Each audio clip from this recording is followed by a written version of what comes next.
Good morning, Chimsters.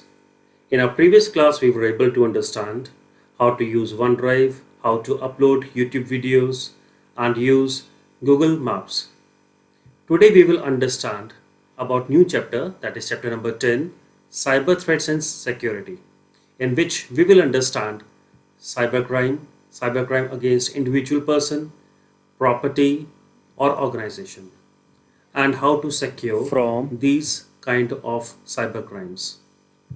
Computer and internet have become inseparable parts of our life in multiple spheres of these days. The blooming technologies of the modern age have made our life much easier and more connected across the globe via interconnected networks. Nowadays, we are connected to the internet by many means, that is through computers, smartphones, or tablet. These gadgets are used for storing personal information, online banking, online shopping, booking tickets, playing games, and connecting with friends over social media. Although networks of today have simplified the communication process and have provided great opportunities in almost all spheres, there are various type of challenges and threats associated with the use of these networks of today. These threats are known as cybercrimes. So let us understand what are cybercrime. A cybercrime is any illegal activity done through internet. For example, identity theft, where somebody can steal your email ID or password and use it to send fake email to people containing false information about the product or winning a lottery, etc.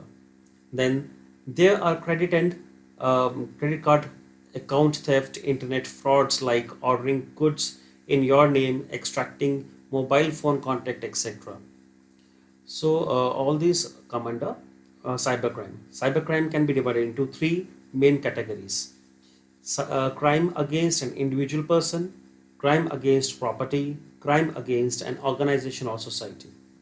Cybercrime against an individual person. Offenses that cause or attempt to cause harm or threat to an individual come in this category.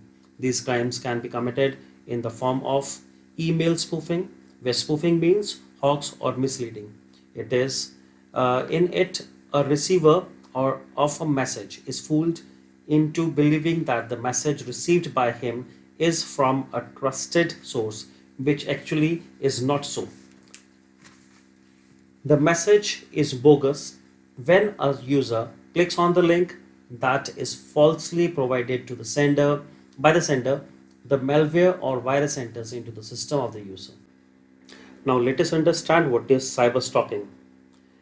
In it, an attacker harasses a victim through email, social media, chat room, blog, instant messaging, etc. A stalker can be an online stranger or a person known to the targeted person. In cyber stalking, the person can harass and humiliate the victim by posting false information about him, monitor or view a victim's online activities, damage the victim's computer by sending viruses, threaten the victim or his family, or ordering humiliating items or subscribe cheap magazines and delivering these at victim's house or workplace. Now next is cyberbullying. Let's understand it. It is an act of harming or harassing through information technology in a deliberate manner. This includes insulting remarks and threatening messages sent by an email, spreading rumors about the person either by email or social networking sites, posting embarrassing photos and videos to hurt the person, derogatory remark against gender, race, religion, or nationality. Now, next topic of ours is cybercrime against property. In real life, we hear of stealing or robbing of one's property. In cyber world also, criminals look for an opportunity to steal or rob through internet. They can steal a person's bank details and withdraw money from his account, misuse credit card of a person, spoil the system of an organization through malicious software to gain access to it. Identity theft. It refers to the act of stealing and misuse of someone's personal information. It is major issue for people who use internet for online shopping, cash transaction, and banking service. The stolen information generally include a person's name, date of birth, account number, credit or debit card number, ATM PIN, etc. The information is then misused to obtain genuine documents, new credit cards, to make purchase, withdraw money, get passports and driving licenses in the victim's name. Hackers steal the information either through hacking the network that a person is connected to or placing a software unknowingly on a person's computer. In the world of computer cybercrimes, there are two other important terms. One is phishing, another one is farming. Now, what phishing is?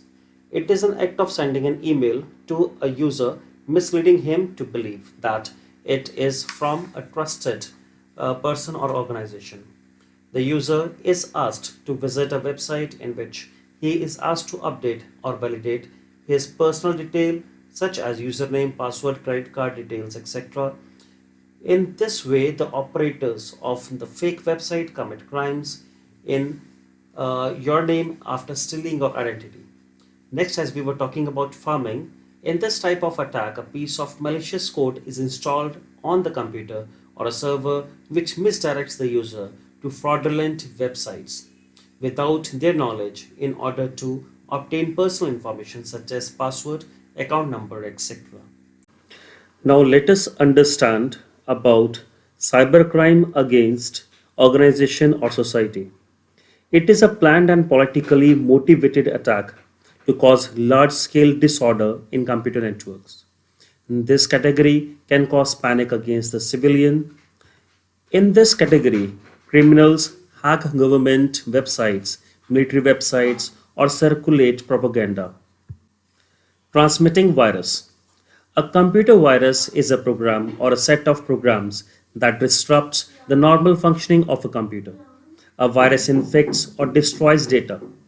Like biological virus, it enters into host or computer without the permission of or knowledge of the host.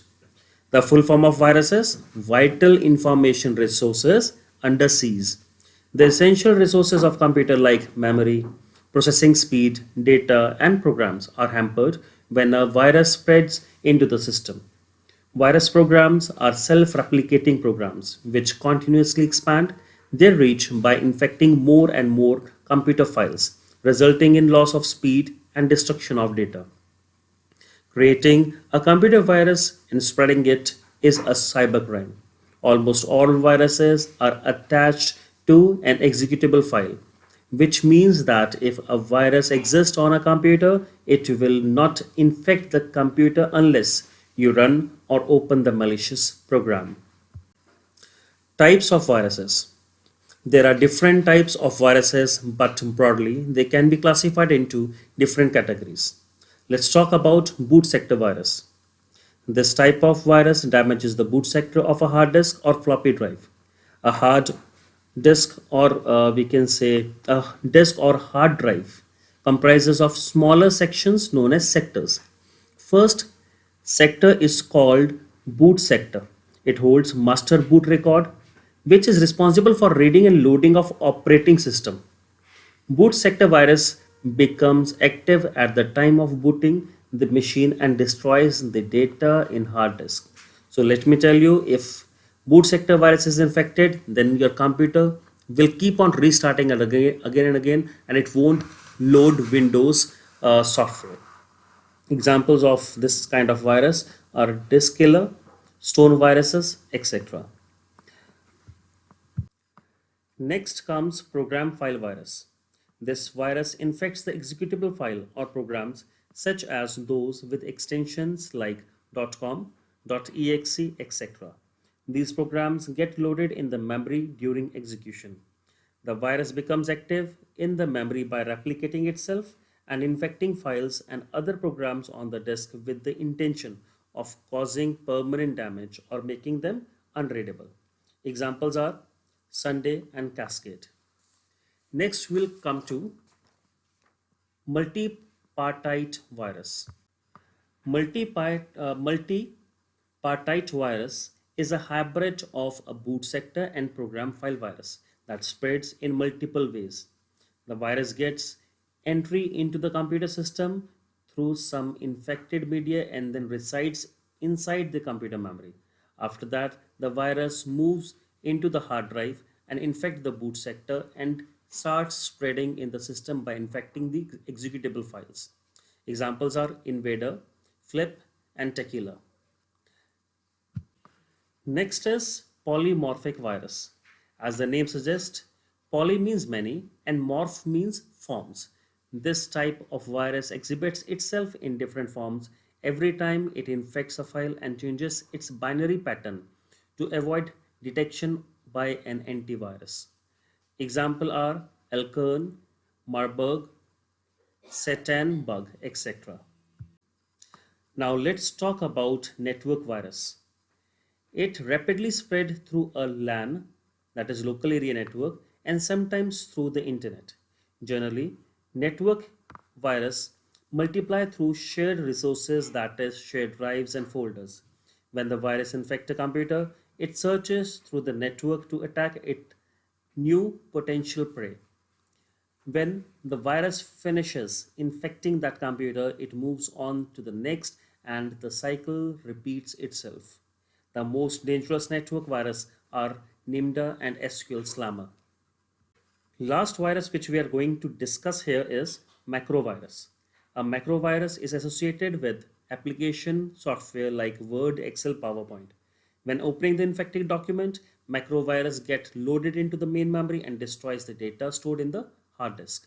These viruses cause a sequence of actions that get performed automatically when the application is started. Once a microvirus gets active onto your computer, every document you produce will become infected. Examples are Melissa, Relax, and Bablas, etc. Thank you, Shamstars. That's all for today. You can drop your queries on the Google Classroom. Take care.